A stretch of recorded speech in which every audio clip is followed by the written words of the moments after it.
চলো, আজকে হচ্ছে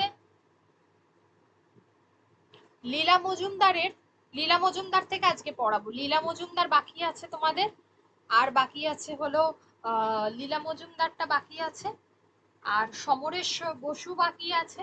ঠিক আছে, সমরেশ বসুটা বাকি আছে। আর লাস্টে মনে হয় বাকি আছে, সতীনাথ ভাদুরী বাকি আছে। ঠিক আছে, এই তিনটে বাকি আছে, আজকে কমপ্লিট করে দেবো। আচ্ছা, লীলা মজুমদার সম্পর্কে আমরা যেটুকু জানবো, যে লীলা মজুমদারের মূলত তিনি হচ্ছেন লীলা মজুমদার হচ্ছে যে উপেন্দ্র কিশোর রায়চৌধুরী অর্থাৎ সুকুমার রায় এই ফ্যামিলির একজন তোমার কি বলে সদস্য। ঠিক আছে, লীলা মজুমদার হচ্ছেন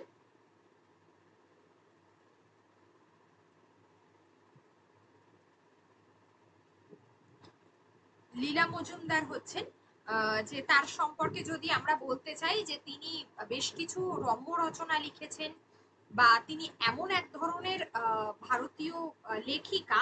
মূলত 1908 সালে হচ্ছে তার জন্ম এবং 2007 সালে হচ্ছে মৃত্যু। 1908 সালের 26শে ফেব্রুয়ারি,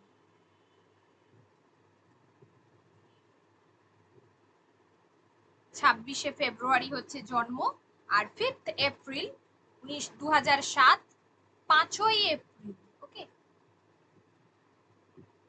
5ই এপ্রিল হচ্ছে তার মৃত্যু। তিনি ছিলেন, তার পিতার নাম ছিল প্রমোদারঞ্জন রয়। প্রমোদারঞ্জন রায় ছিলেন পিতা, আর মাতা ছিলেন সুরমা দেবী।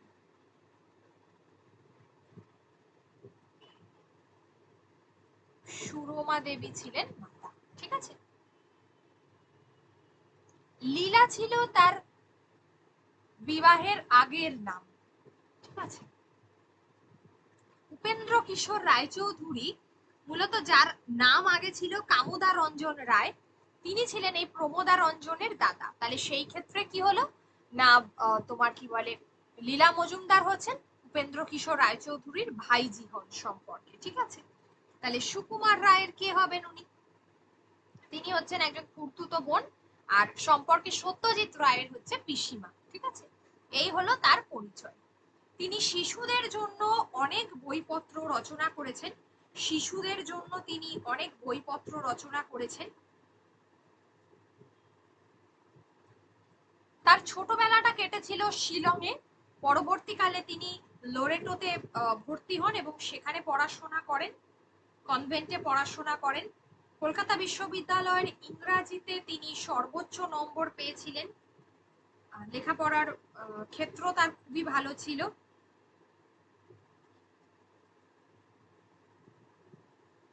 আচ্ছা, পরবর্তীকালে একজন তোমার চিকিৎসককে তিনি বিবাহ করেছিলেন। এই ছিল তার ব্যক্তিগত জীবন। এবং আহ, তিনি বিবাহিত জীবনেও খুবই সুখী একজন দম্পতি ছিলেন। আজীবন তিনি সাহিত্য চর্চায় তার যে স্বামী ছিল তাকে আজীবন সাহিত্য চর্চায় তাকে উৎসাহ দিয়ে গেছিলেন। এবং তাদের এক পুত্র ছিল ডক্টর রঞ্জন মজুমদার এবং এক কন্যা ছিলেন কমলা চট্টোপাধ্যায়। এই হচ্ছে তার মোটামুটি ভাবে ব্যক্তিগত জীবন। পরবর্তীকালে তিনি পাকাপাকি ভাবে শান্তিনিকেতনে চলে যান এবং সেখানে বিশ্বভারতীতে তিনি তোমার শিক্ষক হিসেবে যোগদান করেন এবং 2007 সালে তার মৃত্যু হয়। কিন্তু সাহিত্য জীবন তার কেমন ছিল? তিনি একাধিক গল্প, প্রবন্ধ, উপন্যাস এগুলো রচনা করেছিলেন। একাধিক গল্প, প্রবন্ধ, উপন্যাস তিনি রচনা করেন। তার প্রথম গল্প ছিল লক্ষ্মী ছাড়া বলে একটি গল্প, 1922 খ্রিস্টাব্দে সন্দেশ পত্রিকায় প্রকাশিত হয়। লক্ষ্মী ছাড়া,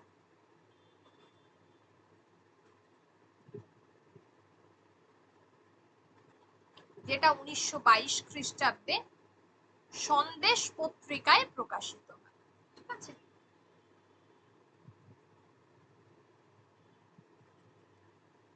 সন্দেশ পত্রিকায় প্রকাশিত হয় প্রথম গল্প। পরবর্তীকালে এরপর তো সন্দেশ পত্রিকা তোমার বন্ধ হয়ে গেছিল, বা পরবর্তীকালে আবার সত্যজিৎ রায় সন্দেশ পত্রিকা কে আবার শুরু করেছিলেন, বা পত্রিকাটির সঙ্গে তিনি সম্পাদক হিসেবে যুক্ত ছিলেন, সহ সম্পাদক হিসাবে। যাই হোক, তার ছোটদের জন্য যে উল্লেখযোগ্য রচনা হলদে পাখির পালক গুরুত্বপূর্ণ, এছাড়া ছিল টংলিং টংলিং, আর ছিল পদীপিসির বর্মি বাক্স, নাকুগামা, সব ভুতুরে, মাকু, গল্প স্বল্প। তাহলে ছোটদের জন্য যে তার উল্লেখযোগ্য রচনা হলদে পাখির পালক, পদীপিসির বর্মি বাক্স, আর ছিল টংলিং, মাকু মাকু টংলিং, আর ছিল নাকুগামা,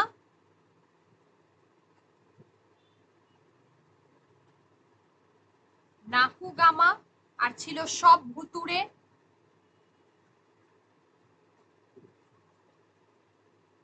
আর ছিল গল্প স্বল্প। তার প্রথম বুদ্ধদেব বসুর তাগিদে, মানে বুদ্ধদেব বসুর সঙ্গে তার একটা যোগাযোগ ছিল, এবং বুদ্ধদেব বসুর সহায়তায় বলা যেতে পারে প্রথম বড়দের গল্প সোনালী রূপালী যেটা প্রকাশিত হয়, সোনালী রূপালী যেটা প্রকাশিত হয়েছিল বৈশাখী পত্রিকায়। তাহলে বৈশাখী পত্রিকায়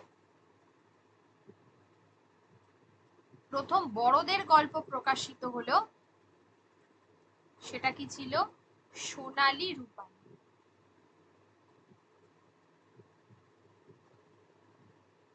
সোনালী রূপালী। তিনি অনেক শিক্ষামূলক রচনা লেখেন, রম্য রচনা লেখেন, অনেক বঙ্গানুবাদও করেন ইংরাজি থেকে বাংলায়। শিক্ষামূলক যে প্রবন্ধ, রম্য রচনা, এবং হলো বঙ্গানুবাদ, ইংরাজি থেকে বাংলায় বঙ্গানুবাদ করেছিলেন। তার যে আত্মজীবনী ছিল, যার নাম ছিল পাকদণ্ডী,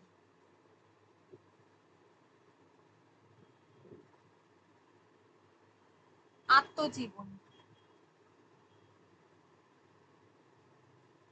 তার যে আত্মজীবনী ছিল যার নাম ছিল পাকদণ্ডী, যেখানে তার ছোটবেলা আমি আগেই বললাম যে শিলংয়ে তিনি কাটিয়েছিলেন। এই আত্মজীবনীতে শিলং, পরবর্তীকালে শান্তিনিকেতন, অল ইন্ডিয়া রেডিওর সঙ্গে তার কাজকর্ম, তারপর তার রায়চৌধুরী বাড়ির বিভিন্ন ইতিহাস কথা, বাংলা সাহিত্যের মালঞ্চের মানে দীর্ঘ পরিভ্রমণের কথাও বর্ণিত হয়েছে। ঠিক আছে, তাহলে পাকদণ্ডী যেখানে আত্মজীবনীতে শিলংয়ের তার ছেলেবেলা, শান্তিনিকেতন, এই সবগুলো শিলং শান্তিনিকেতনের গল্প উঠে এসেছে।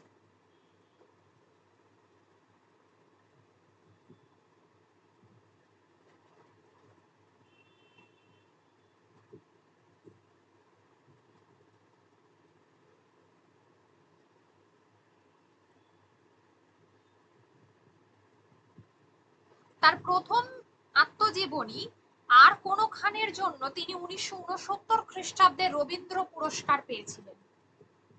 1969-এ তিনি রবীন্দ্র পুরস্কার পেয়েছিলেন।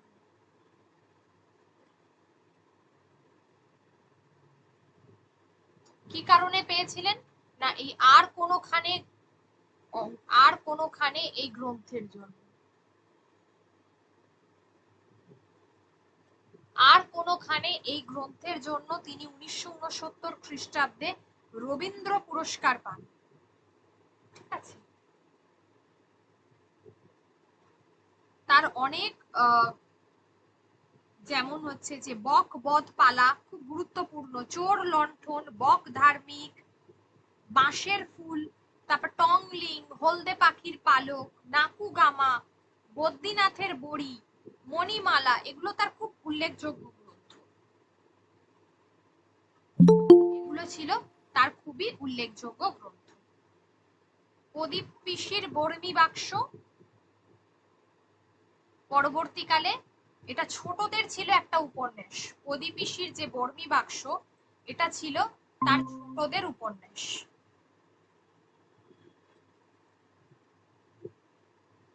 প্রদীপিসির বর্মী বাক্স ছিল লীলা মজুমদারের ছোটদের উপন্যাস।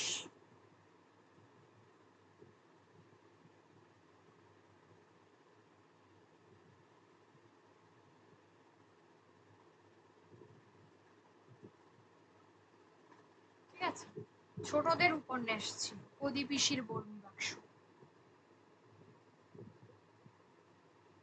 যেখানে মূল চরিত্র ছিল যে খোকা নামের এক স্কুল ছাত্র, যে তার কাকার বাড়িতে গিয়ে অল্প বয়স্ক যে বিধবা প্রদীপিসির গল্প কথা শুনি। ঠিক আছে, এইখানে কিভাবে দস্যুরা তাকে আক্রমণ করে, এই সমস্ত বিষয়গুলো, কিভাবে লুটপাটের জিনিস হিসেবে জিনিস থেকে ঘুষ নিল, প্রদীপিসি এই সমস্ত গল্প কি করতো, একটা দামি বাক্সে, ওই বর্মী বাক্সে ভরে গোপন স্থানে লুকিয়ে রেখে দিয়েছিল, পুরোর বাড়িতেই তার গোপন জিনিসপত্র। এই ব্যাপারটি প্রদীপিসির মৃত্যুর আগে পর্যন্ত তার ছেলে গজা ছাড়া আর কেউ জানতো না। পরিবারের সমস্ত সদস্য তন্ন তন্ন করে খুঁজেও হারানো বাক্সটিকে উদ্ধার করতে পারেনি। পরবর্তীকালে এক প্রাইভেট গোয়েন্দা নিযুক্ত হলে সেও কিনারা করতে ব্যর্থ হয়। এই ছিল গল্পের মানে আর কি প্রধান উদ্দেশ্য আর কি, এই ছিল গল্পটার তোমার কি বলে কি পটভূমিকা, এক কথায় বলতে গেলে এই ছিল প্রদীপিসির বর্মী বাক্স।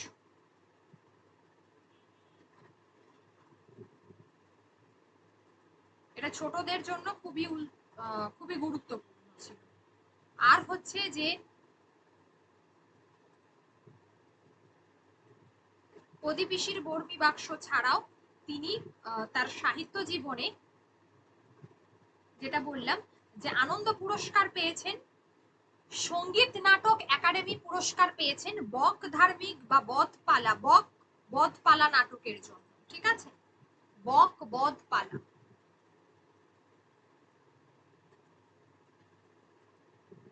এই নাটকটার জন্য তিনি সঙ্গীত নাটক একাডেমি পেয়েছেন।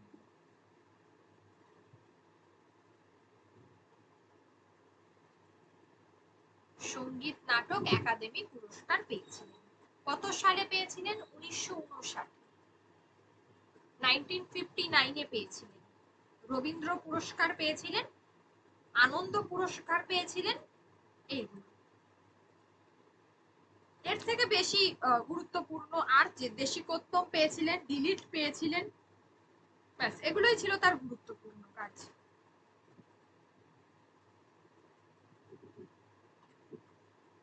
তার লেখা যদি আমরা বলি যে প্রথম গল্প কোনটা, তার লেখা প্রথম গল্প হবে লক্ষ্মী ছাড়া, যেটা আগেই বলে দিয়েছি।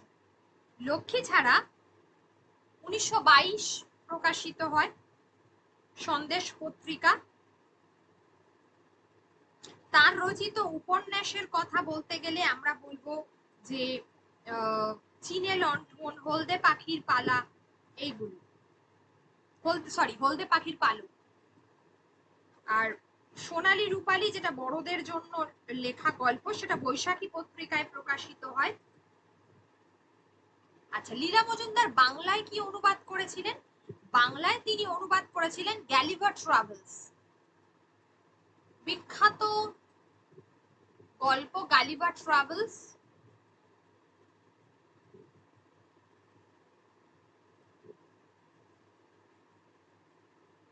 তিনি এই গল্পটি, বিখ্যাত গালিভার ট্রাভেলস যেটা ছিল, যেটা তিনি কি করেছিলেন না বাংলায় অনুবাদ করেছিলেন। আচ্ছা, গালিভার ট্রাভেলস কার লেখা? জোনাথন সুইফটের লেখা। জোনাথন সুইফটের লেখা গালিভার ট্রাভেলস।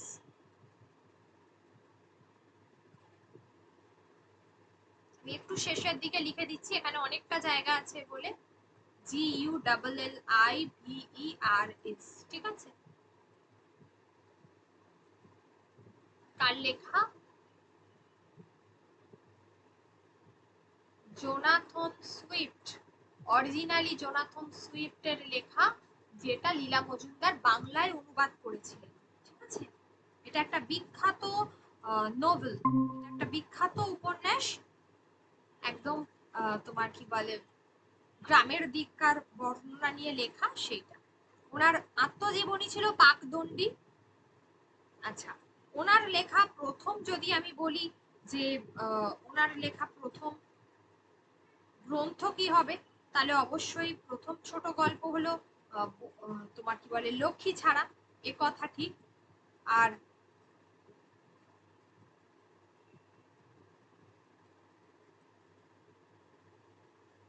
আচ্ছা, লীলা মজুমদারের যে উপন্যাসে তার ব্যক্তি জীবনের সংকট উঠে এসেছে, ব্যক্তি জীবনের সংকট উঠে এসেছে সেটা হচ্ছে জোনাকি। ব্যক্তি জীবনের সংকট উঠে এসেছে জোনাকি।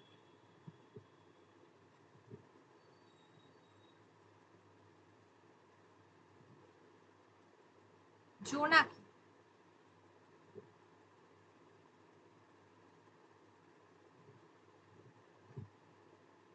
ওনার লেখা বিজ্ঞান নির্ভর কাহিনী হলো, ওনার লেখা বিজ্ঞান নির্ভর কাহিনী হচ্ছে বাতাস বাড়ি। বিজ্ঞান নির্ভর কাহিনী, বিশেষ করে কল্প বিজ্ঞান।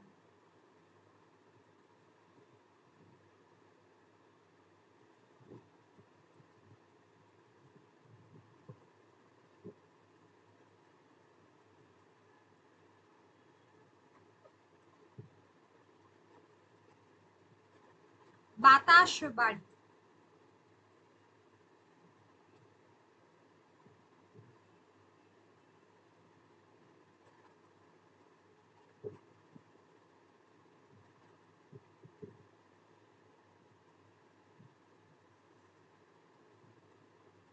আচ্ছা,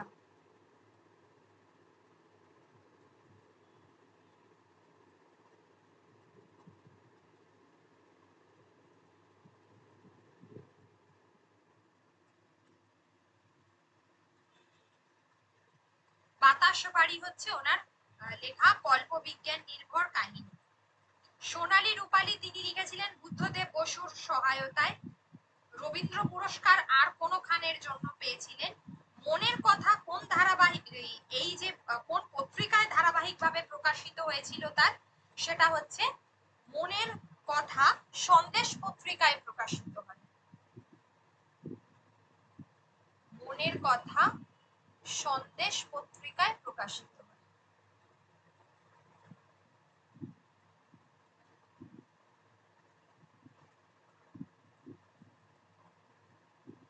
মনের কথা সন্দেশ পত্রিকায় প্রকাশিত হয়।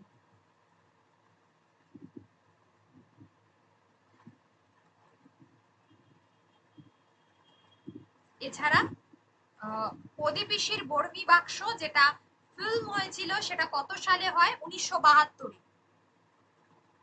1972-তে প্রদীপিসির বর্মী বাক্স চলচ্চিত্রায়িত হয়েছিল।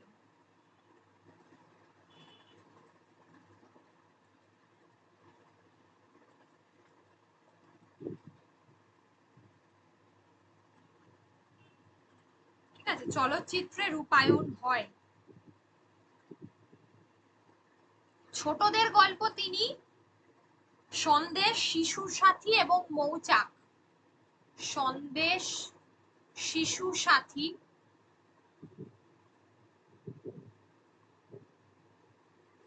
মৌচাক, এই তিনটি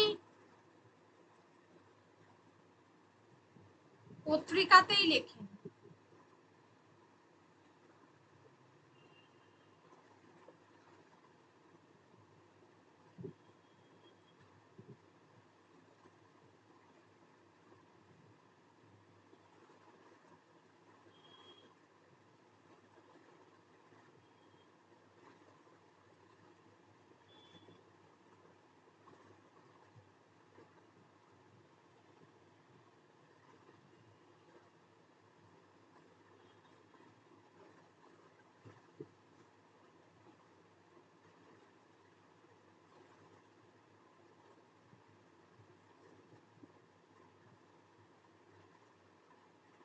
আচ্ছা, ওনার স্মৃতিচারণামূলক গ্রন্থ হচ্ছে খেরোর খাতা। স্মৃতিচারণামূলক গ্রন্থ হচ্ছে খেরোর খাতা।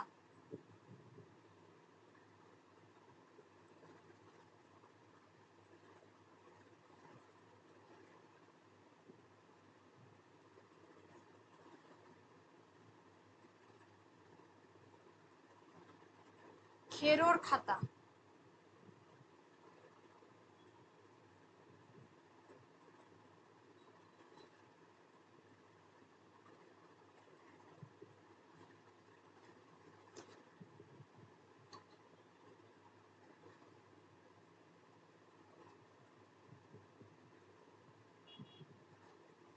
স্মৃতিচারণামূলক গ্রন্থ হচ্ছে খেরোর খাতা।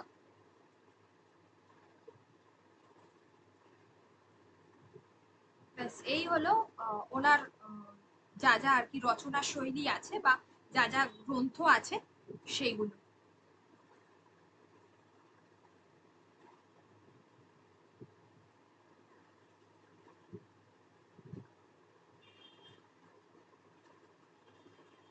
এই গ্রন্থগুলো ভালো করে পড়বে, তাহলেই হবে।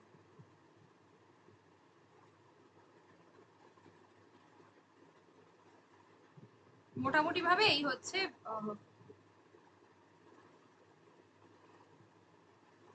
লীলা মজুমদারের, এর থেকে বাইরে আসবে না কিছু।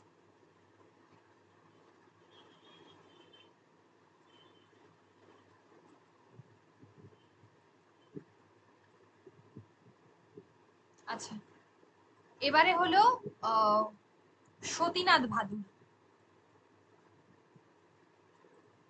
সতীনাথ ভাদুড়ী যে সময় বাংলা সাহিত্যে তার আগমন ঘটে, সময়কালটা খুবই গুরুত্বপূর্ণ ছিল। তার কারণ সেই সময় এক প্রকার মানে তিনি বেশ নাম করেছেন যে যে সময়গুলোতে, সেই সময় স্বাধীনতার প্রেক্ষাপট, বাংলায় দুর্ভিক্ষ, এই জায়গাগুলো তোমার কি বলে তৈরি হচ্ছে একটা সংকটকালীন সময় বলা যেতে পারে। একটা সংকটকালীন সময়ের মধ্যে দিয়ে তিনি সাহিত্য রচনা করেছেন এবং সেই কারণে ওনার সাহিত্য বা জাগরি মানে একেবারে দ্বিতীয় বিশ্বযুদ্ধের পরের সময় বাংলা সাহিত্যে সতীনাথ ভাদুড়ী এসছেন। সেই সময়কার গ্রন্থগুলো রোমান্টিক ছিল না, অনেকটা অবসাদ, কল্লোলীয় যে ভাব, ঠিক আছে, মানে অর্থাৎ মার্ক্সীয় যে ভাব, এইগুলো বেশি করে ছিল তার মধ্যে। আর পরিবর্তিত এই যে পরিস্থিতি, একদিকে 50-এর মন্বন্তর হচ্ছে 1943-এ, দাঙ্গা হচ্ছে 1946-এ, দেশ বিভাগ হচ্ছে 1947-এ, উদ্বাস্তুদের আসা যাওয়া 1951, এই যে বিভিন্ন চারটে ঘটনা তার লেখাকে ভীষণ ভাবে তোমার কি বলে প্রভাব ফেলেছিল। তাহলে একটা হলো 50-এর মন্বন্তর, তার লেখার মধ্যে এই চারটে বিষয় বেশি করে দেখা যায়। একটা হচ্ছে 50-এর মন্বন্তর, হয়েছে হলো 1943, আর হচ্ছে দাঙ্গা, দাঙ্গা হচ্ছে 1946, আর হচ্ছে দেশ বিভাগ,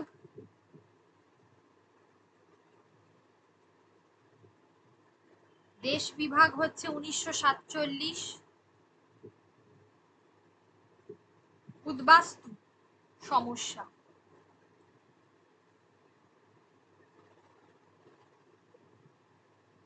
উদ্বাস্তু সমস্যা হচ্ছে 1951।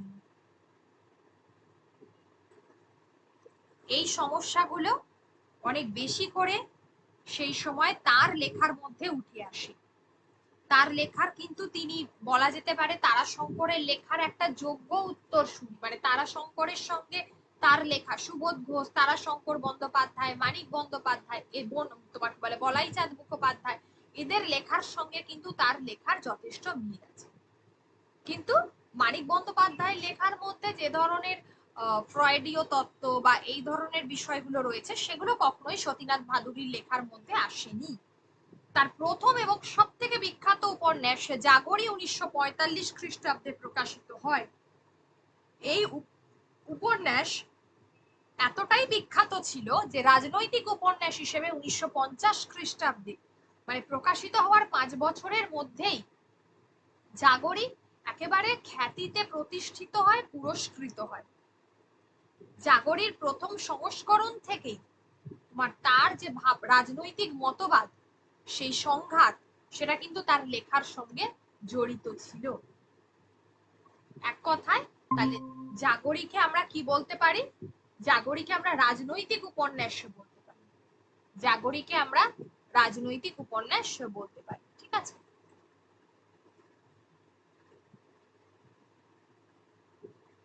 একটা রাষ্ট্রীয় পরিবারের কাহিনী বলা যেতে পারে, যেখানে একটা পরিবারের মানুষ, জাগরির যে মূল বিষয় ছিল, যেখানে বাবা মা দুই ভাই সবাই তোমার ভারত ছাড়ো আন্দোলন, আগস্ট আন্দোলন, 1942-এর আন্দোলনে কারাবরণ করছে। অর্থাৎ কোথাও তারা তাদের ব্যক্তি জীবনের আড়ালে অনেকটাই দেশ সেবাকে বেছে নিয়েছে, মানে স্যাক্রিফাইস করেছে। তাদের আদর্শ, নিষ্ঠা, ত্যাগ, স্বীকার, এগুলো অনেক বেশি, উচ্ছ্বাস, ভাবপ্রবণতা, এগুলো তাদের লেখায় অনেক বেশি করে প্রকাশিত হয়েছে।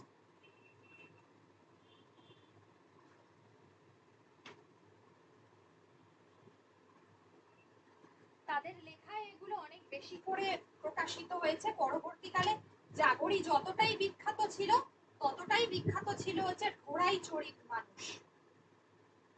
জাগরি যতটাই বিখ্যাত ছিল, ততটাই বিখ্যাত ছিল ঢোড়াই চরিত মানুষ।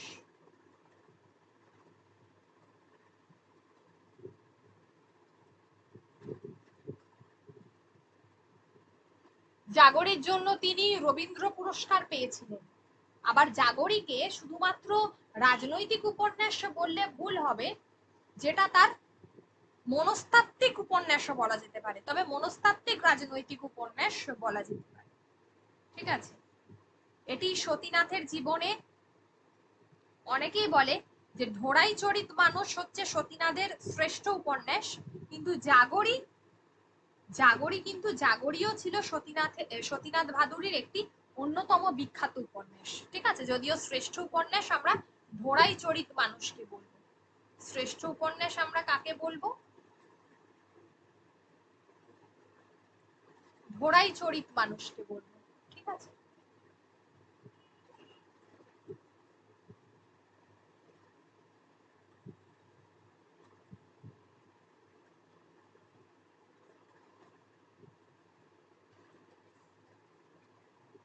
আচ্ছা, জাগরি উপন্যাসটি সতীনাথ ভাদুড়ি জেলে বসে লিখেছিলেন। জাগরি উপন্যাসটি সতীনাথ ভাদুড়ি ভাগলপুর সেন্ট্রাল জেল, এই উপন্যাসটি তিনি ভাগলপুর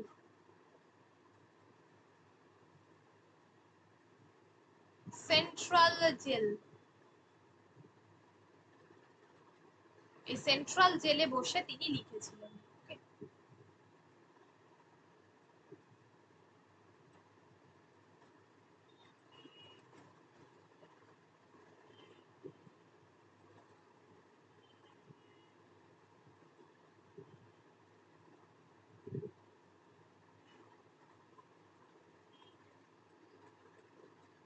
ভাগলপুরের সেন্ট্রাল জেলে বসে লিখেছিলেন।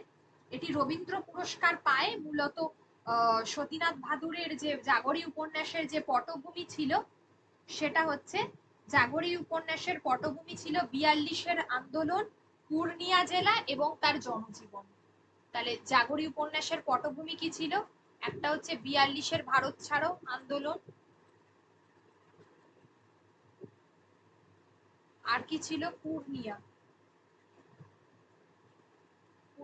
জেলা ও জনজীবন, সেখানকার মানুষদের যে জীবনযাত্রা, সেটা ছিল তোমার কি বলে সতীনাথ ভাদুড়ির এই জাগরি উপন্যাসের প্রধান চিত্র। আচ্ছা, সতীনাথ ভাদুড়ির জন্ম কিন্তু 1906, মৃত্যু 1965-তে। ঠিক আছে,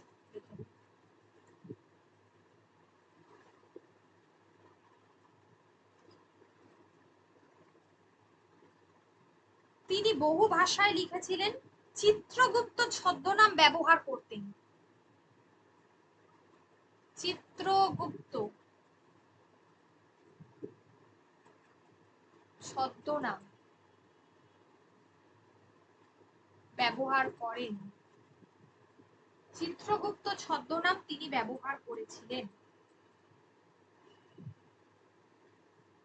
ঢোড়াই চরিত মানুষ উপন্যাসে অবশ্য তার রাজনৈতিক ভাবনার সব থেকে বেশি প্রকাশ ঘটে।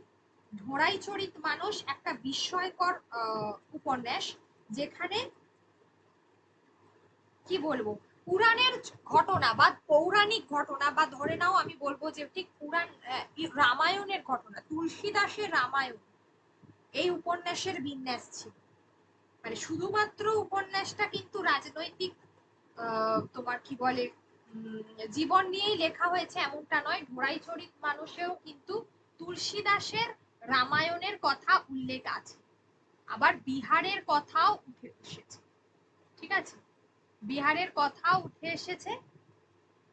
তিনি চিত্রগুপ্ত যে নাম ছদ্মনাম ব্যবহার করতেন, এই চিত্রগুপ্তের ফাইল নামে তার একটা উপন্যাস ছিল যেখানে ট্রেড ইউনিয়ন আন্দোলনের চিত্র ফুটে উঠেছে। চিত্রগুপ্তের ফাইল।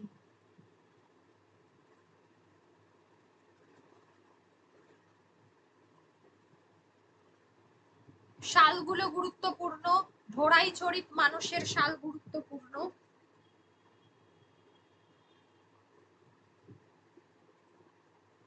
জাগরির সাল গুরুত্বপূর্ণ, এগুলোর কিন্তু সাল গুরুত্বপূর্ণ, ঠিক আছে। চিত্রগুপ্তের ফাইল এই উপন্যাসে তার কিন্তু কি হয়েছে, ট্রেড ইউনিয়ন আন্দোলনের চিত্র উঠে এসেছে। এই উপন্যাসটি তিনি মাতৃভূমি পত্রিকায় প্রকাশিত হয়। মাতৃভূমি পত্রিকায় প্রকাশিত হয় চিত্রগুপ্তের ফাইল।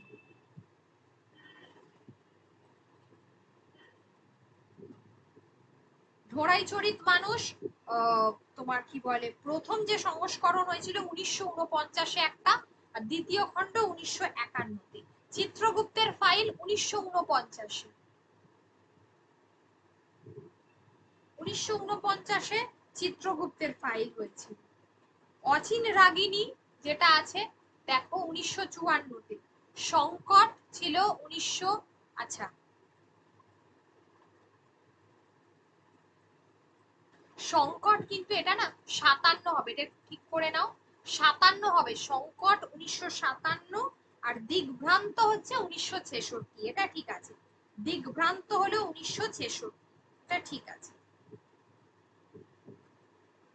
এই যে জাগরি যে উপন্যাসটা, এই উপন্যাসের যে তোমার কি বলে যে বইটির যে ভূমিকা, ঠিক আছে, সেটা লিখে দিয়েছিলেন সুনীতি কুমার চট্টোপাধ্যায়।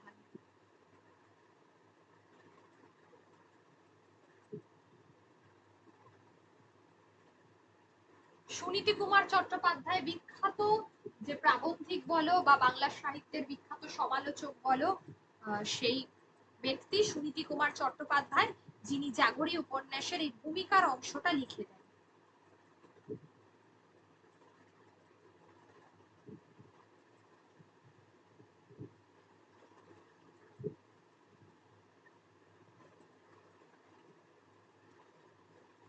তার আরেকটা গল্প ছিল যে দ্য ভিজিল। এই জাগরির তোমার কি বলে অনুবাদক জাগরিকে অনুবাদ করে দিয়েছিলেন অন্য ভাষায়, মূলত হিন্দিতে, নারায়ণ প্রসাদ বর্মা। জাগরিকে হিন্দিতে অনুবাদ করে দিয়েছিলেন নারায়ণ প্রসাদ বর্মা।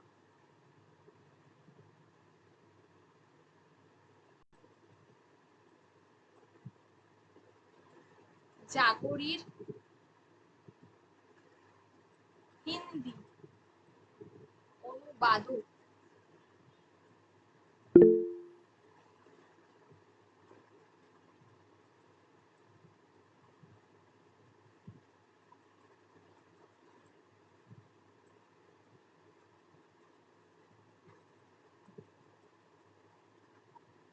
তার অধিকাংশ উপন্যাসই তোমার এতে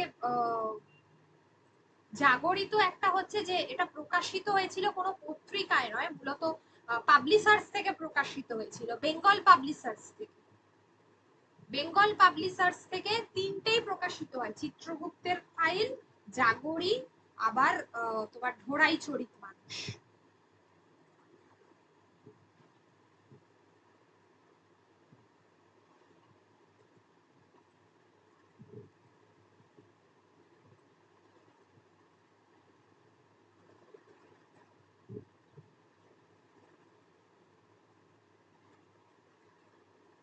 আচ্ছা, আর ওনার যে অচিন রাগিনী যে গ্রন্থটা দেখলাম আমরা, অচিন রাগিনী, অচিন রাগিনী হচ্ছে, এই যে অচিন রাগিনী, অচিন রাগিনী হচ্ছে একটা ভ্রমণ কাহিনী, এটা একটা ভ্রমণ কাহিনী, ঠিক আছে।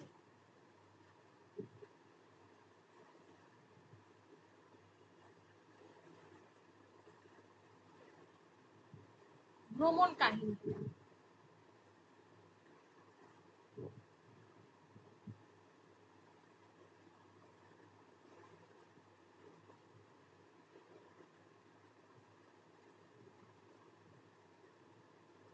অভিমন্যু, অভিমন্যু শিউ শরণ, এটা তার কোন বিখ্যাত উপন্যাসের চরিত্র এটা আসে, সেটা হচ্ছে চিত্রগুপ্তের ফাইল, ঠিক আছে। চিত্রগুপ্তের ফাইল, অভিমন্যু।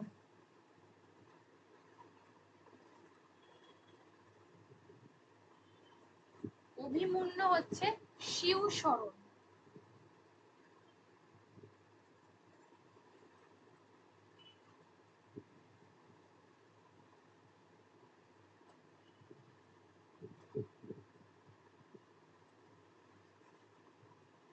শিউ শরণ। আর ওনার লেখা, এটা তো গেল। আচ্ছা, ওনার যে ত্রয়ী যে উপন্যাস, ত্রয়ী উপন্যাস বলা হয় তিনটেকে একসঙ্গে, সেটা হলো অচিন রাগিনী, সংকট আর দিগ্ভ্রান্ত, এই তিনটেকে একসঙ্গে ত্রয়ী উপন্যাস বলা হয়।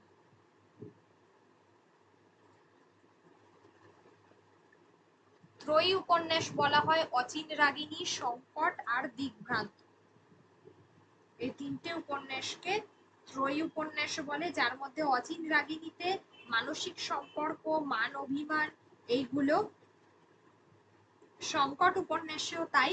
এই কারণেই এই তিনটে উপন্যাসের আমরা বলতে পারি তোমার কি বলে, এবং শেষ যে উপন্যাস ছিল ওনার, সেটা হচ্ছে দিগ্ভ্রান্ত, ওনার শেষ উপন্যাস ছিল দিগ্ভ্রান্ত। আচ্ছা, তারপরে যেটা বলছিলাম যে বিজিল নামক যে তিনি যে তার যে অনুদিত উপন্যাসগুলো ছিল, অনুবাদ করেন, ঘোড়াই চরিত মানুষ, দ্য ভিজিল হচ্ছে লীলা রায় করেন, এই যে দেখো লীলা রায় 1965-তে করেছিলেন ভিজিল। আর একটা হচ্ছে ঘোড়াই চরিত মানুষ, যেটা তুলসী দাসের রামচরিত মানুষ অবলম্বনে লেখা, এটা তো ঠিক আছে, কিন্তু ঘোড়াই চরিত মানুষ অনুবাদ করেছিলেন গঙ্গাধর মধুকর, গঙ্গাধর মধুকর 1974-এ অনুবাদ করেন।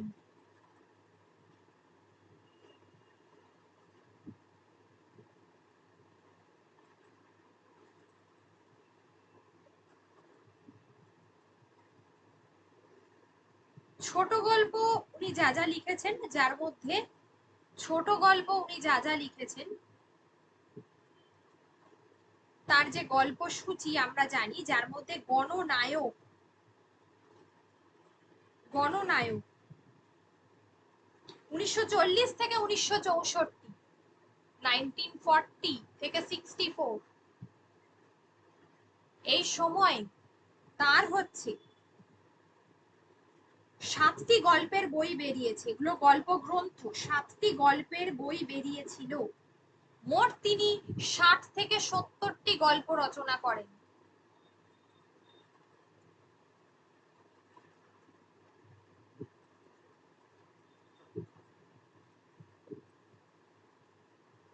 তার বিখ্যাত গল্পের মধ্যে পত্রলেখার বাবা, বৈয়াকরণ, স্বর্গের স্বাদ, চরণ দাস এমএলএ, পরকীয়া, রোগী রহস্য, এগুলো গুরুত্বপূর্ণ।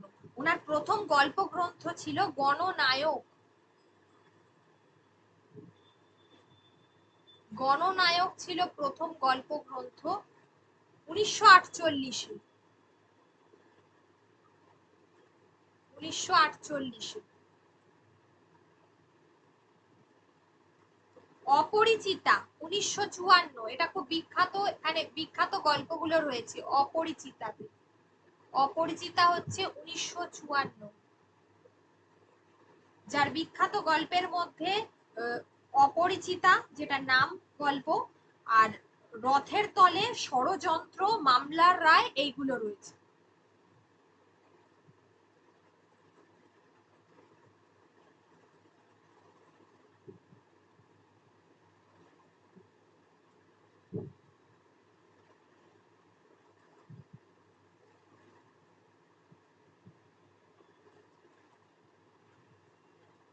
ষড়যন্ত্র, ঈর্ষা,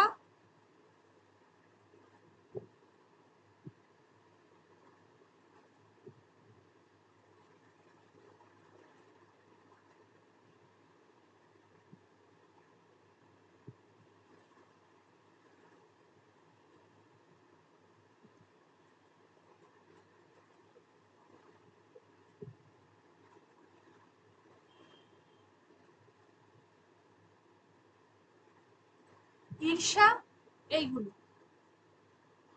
আর ওনার যে চরণ দাস এমএলএ যেটা রয়েছে, পত্র লেখার বাবা চরণ দাস এমএলএ, এই পত্র লেখার বাবাও খুব গুরুত্বপূর্ণ। চরণ দাস এমএলএ হচ্ছে জলভ্রমী, জলভ্রমী গল্প সংকলনের অন্তর্গত। চরণ দাস এমএলএ হলো জলভ্রমী, জলভ্রমী 1962। এর বিখ্যাত গল্প ছিল চরণ দাস এমএলএ। ওনার যে শেষ গল্প সংকলন সেটা হচ্ছে আলোক দৃষ্টি। আলোক দৃষ্টি হলো ওনার শেষ গল্প সংকলন 1964-তে। ঠিক আছে।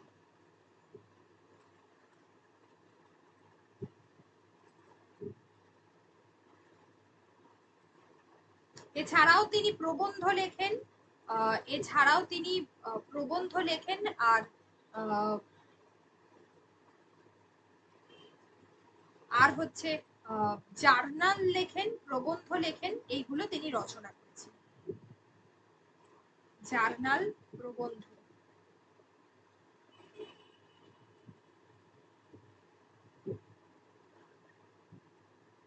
ব্যাস এই কটা হচ্ছে ওনার,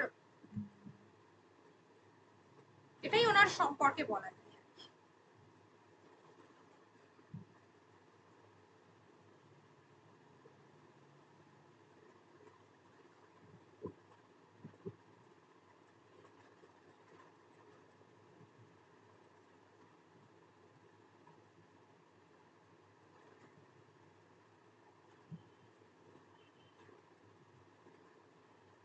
সতীনাথ ভাদুড়ির প্রথম গল্প ছিল জামাই বাবু, যেটা বিচিত্রা পত্রিকায় বেরিয়ে। প্রথম গল্প জামাই বাবু বিচিত্রা পত্রিকায় বেরিয়েছে।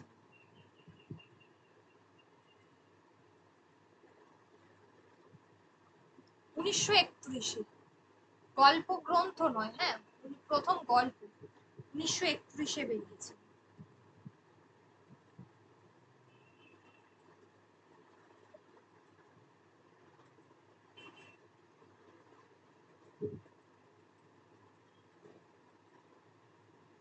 এটাকে অনেকে চেতনা প্রবাহ রীতির তোমার কি বলে গল্পও বলে থাকে, ওই জাগরিকে।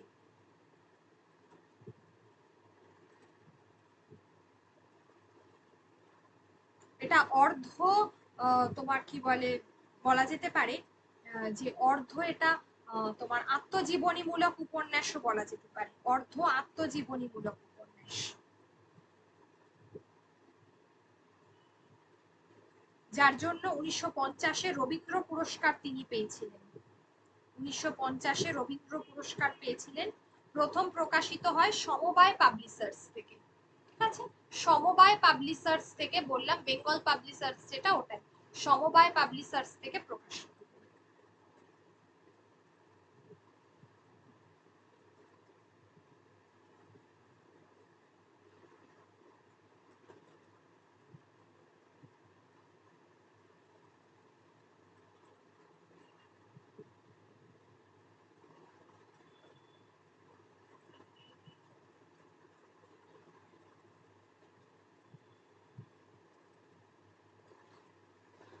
ব্যাস এবার এসো সমরেশ বসুতে, কিছু জানার আছে আর?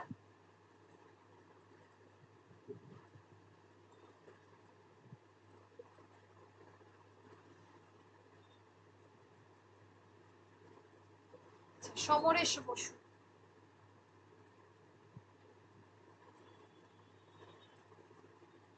সমরেশ বসু জন্ম হচ্ছে 1924, 1988-তে হচ্ছে মৃত্যু। সমরেশ বসু জন্ম হচ্ছে 1924 আর মৃত্যু হচ্ছে 1988। বিখ্যাত তোমার কি বলে একজন লেখক, যে ভারতীয় সাহিত্যিক, যিনি কালকুট এবং ভ্রমর এই দুটো ছদ্মনামে লিখতেন। তিনি যে দুটো ছদ্মনামে লিখতেন, যার মধ্যে একটা হলো কালকুট আর একটা হচ্ছে ভ্রমর,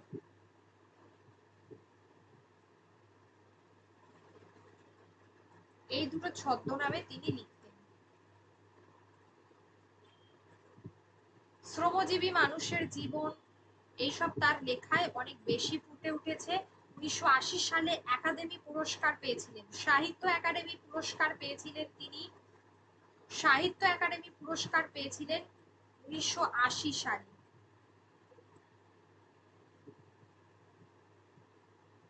আনন্দ পুরস্কার পেয়েছিলেন, আচ্ছা 1980-তে তিনি তো বললাম যে সাহিত্য একাডেমি পেয়েছিলেন।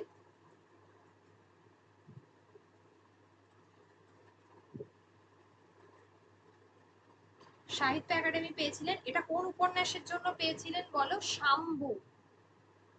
শাম্ভু উপন্যাসের জন্য পেয়েছিলেন। আর 1959 এবং 82-তে দুটোতেই তিনি আনন্দ পুরস্কার পেয়েছিলেন, 1959 এবং 82।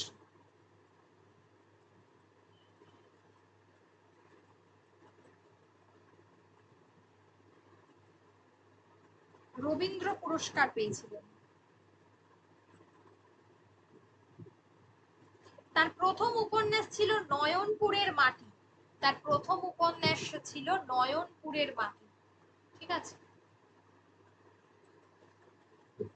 যদিও গ্রন্থাকারে প্রথম প্রকাশিত উপন্যাস ছিল উত্তরঙ্গ। গ্রন্থাকারে প্রথম উপন্যাস ছিল উত্তরঙ্গ, এটা গ্রন্থাকারে।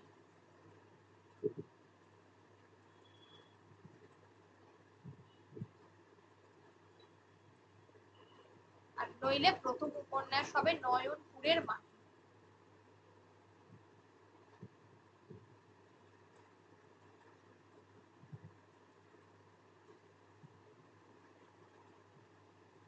এছাড়া গঙ্গা গুরুত্বপূর্ণ, এগুলো সাল মনে রাখতে হবে। গঙ্গা, গঙ্গা হচ্ছে 1957। আচ্ছা, তারপরে মনে রাখবে বিবর, বিবর সাল মনে রাখবে 1965। কোথায় পাবো তারে, এটি কোথায় পাবো তারে, এই উপন্যাসটা তিনি লেখেন 1968-তে। কোথায় পাবো তারে উপন্যাসটি তিনি লিখেছিলেন 1968-তে। শাম্ভু মনে রাখবে, শ্রীমতী ক্যাফে মনে রাখবে 53-তে, এটা মনে রাখতে হবে। বাঘিনী মনে রাখবে 60-এ। প্রজাপতি মনে রেখো, বিতর্কিত উপন্যাস ছিল, বিতর্কিত উপন্যাস ছিল।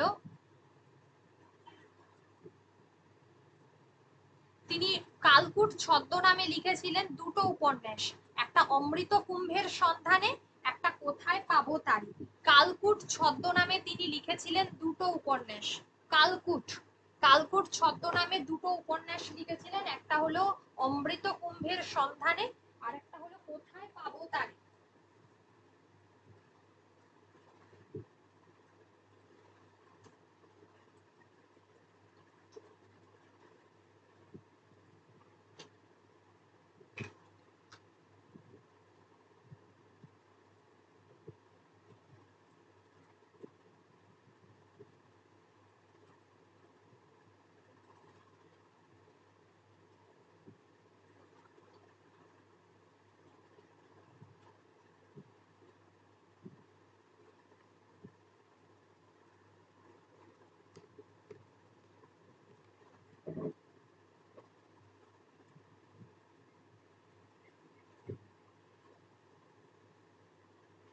আচ্ছা, তারপরে হচ্ছে যে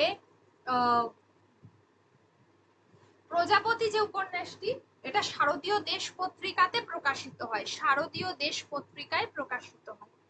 তার রাজনৈতিক চেতনা প্রকাশ পেয়েছে যে উপন্যাসে, সেটা হচ্ছে মানুষ শক্তির উৎস। মানুষ শক্তির উৎস, এটা তার রাজনৈতিক চেতনার উপন্যাস, মানুষ শক্তির উৎস।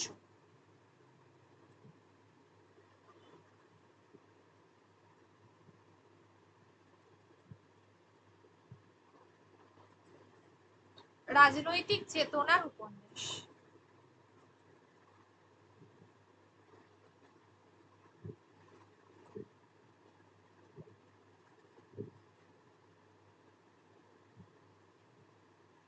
তার স্বদেশ চেতনা প্রকাশ পেয়েছে শ্রীমতী কাফে।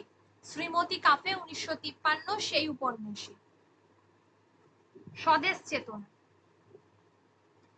তার শাম্ব যে গল্পটা, এটা হচ্ছে তার পৌরাণিক কাহিনী অবলম্বনে লেখা। সমরেশ বসু তার একটি পত্রিকা সম্পাদনা করতেন, সেটা হচ্ছে মহানগর। মহানগর পত্রিকা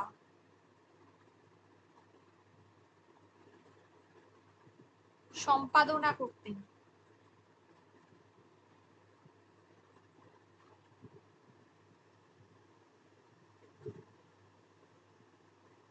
অরণ্যকে বিষয় করে বা উপজীব্য করে তিনি বেশ কয়েকটা উপন্যাস লিখেছিলেন, যেমন মন চলে বনে, বনের সঙ্গে খেলা, আর প্রেম নামে বন। এই তিনটে অরণ্য উপজীব্য উপন্যাস। মন চলে বনে, বনের সঙ্গে খেলা,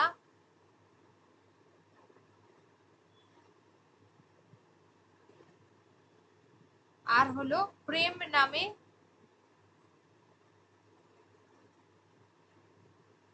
বন। এই তিনটে তিনি এই তিনটে উপন্যাস একসঙ্গে বিভূতিভূষণ বন্দ্যোপাধ্যায়কে উৎসর্গ করেন, ট্রিলজি। তিনটি উপন্যাসকে একসাথে ট্রিলজি বলা হয়, যেটা তিনি বিভূতিভূষণ বন্দ্যোপাধ্যায়কে উৎসর্গ করেছিলেন। বিভূতিভূষণ বন্দ্যোপাধ্যায়কে উৎসর্গ করেন ট্রিলজি।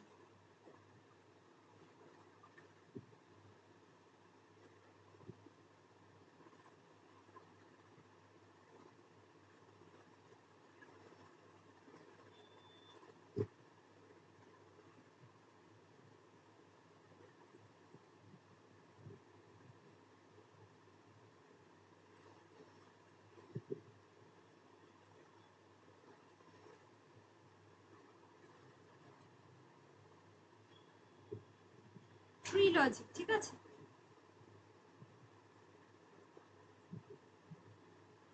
আর হচ্ছে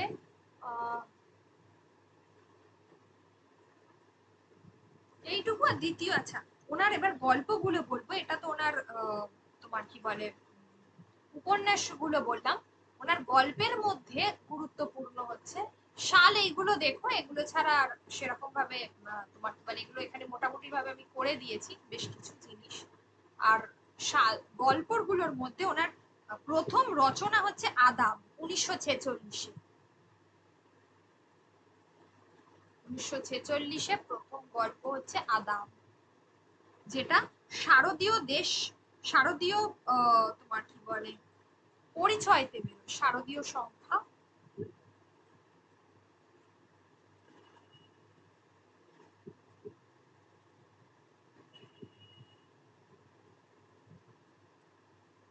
প্রকাশিত হয়।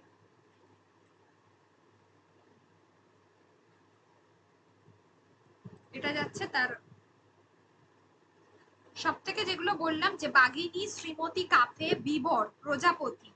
আচ্ছা, এই কটা উপন্যাস ভালো করে দেখবে। মানে শালগুলো, উত্তরঙ্গ, বিটি রোডের ধারে, গঙ্গা প্রভৃতি, এইগুলো।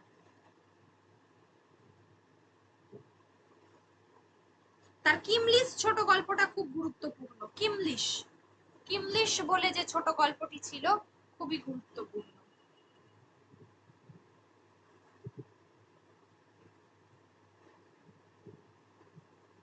কিমলিশ ছোট গল্প, যেখানে শ্রমিকদের জীবনকে কেন্দ্র করে রচিত হয়েছে। কিমলিশ ছোট গল্প শ্রমিকদের জীবনকে কেন্দ্র করে রচিত হয়েছে। তার প্রকাশিত ছোট গল্পের সংখ্যা ছিল 200টি।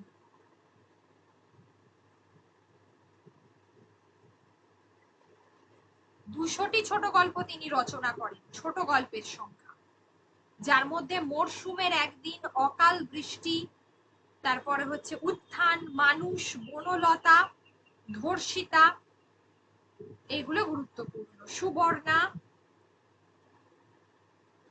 অন্ধকারের গান,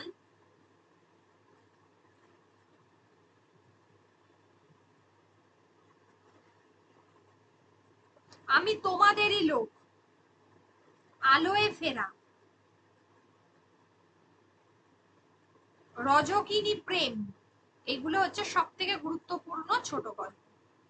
মরশুমের একদিন 1953 ছোট গল্পের মধ্যে, অকাল বৃষ্টি 1953 যেগুলো গুরুত্বপূর্ণ, উত্থান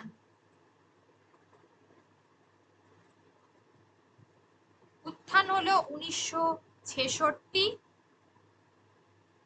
মানুষ হচ্ছে 70,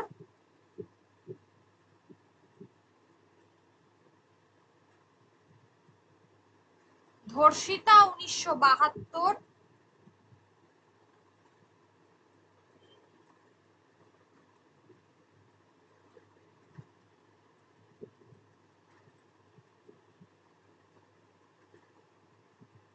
রজকিনী প্রেম, এগুলো ওনার ছোট গল্প, বারবার বললাম। রজকিনী প্রেম, রজকিনী প্রেম 1974,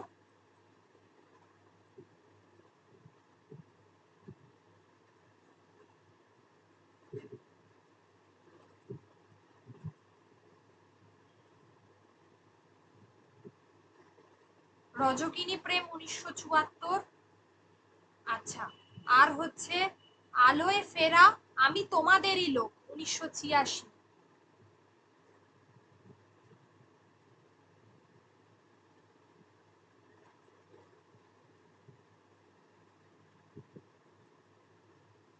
এইগুলো হলো গুরুত্বপূর্ণ।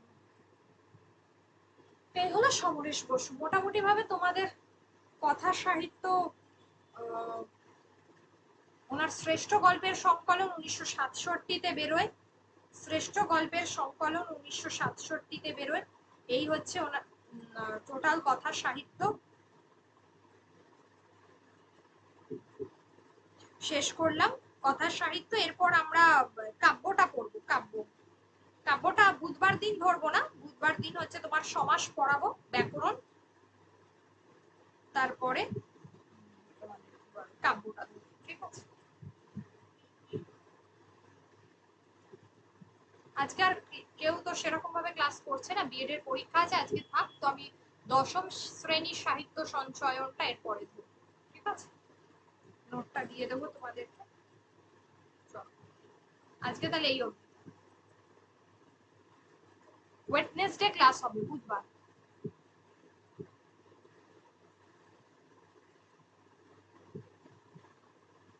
Good night. হ্যাঁ।